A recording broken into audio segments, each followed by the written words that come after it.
Gagawa nga tayo ngayon ng simple pero napakasarap na Filipino style carbonara. Una nga, magpakulo lang tayo ng tubig na may konting oil at asin at iluto na natin yung ating pasta ng ilang minuto hanggang lumambot. Tapos naman, magpainit tayo ng margarine sa kawali at maglagay ng bawang at sibuyas. Halo-haloin lang natin hanggang mag-golden brown na siya.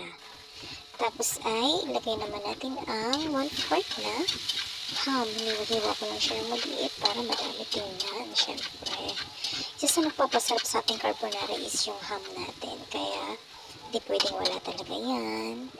So, ayan, halo-haloin lang natin hanggang maluto-luto ng konti. Tapos niyan, maglagay naman tayo ng isang can ng mushroom. Isa din sa nagpapasarap dyan yung ating mushroom.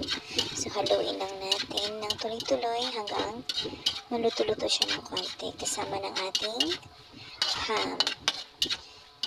Pwede mo itong gawin pang negosyo, guys. So, manood lang kayo at tingnan kung paano ginawa ang ating simpleng carbonara. So, maglagay na nga tayo ng isang cup ng white sauce. O di kaya yung carbonara sauce. Kahit isang cup lang.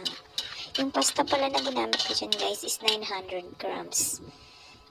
So, pagkatapos ng ating white sauce, maglagay naman tayo ng isang can ng evap.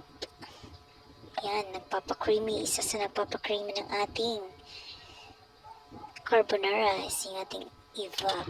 At isunod naman natin ang ating cream evap. Isang lata din yan, guys, na may halong cream at saka evaporada. Hindi ako gumamit ng all-purpose cream dyan kasi mas tipid talaga pag yung pinaghalong cream at evap sa isang lata yung gagamitin. Next nga, naglagay ako ng isang cup ng pasta water. Yung pinaglutuan kanina, nagtabi ako ng isang cup. Then, timplahan natin ng asin at paminta. So, ayan na nga, hinalo-halo ko na. Yung paglagay ng asin at paminta, guys, depende sa panlasa nyo na lang yun. Naglagay din pala ako ng cheese dyan. Hindi ko na lang na video. Depende sa daming cheese na gusto nyo. Pakuluan lang hanggat ayan na nga, pwede natin ilagay ang ating pasta noodles. Yan, buhusan natin lahat yung 900 grams natin.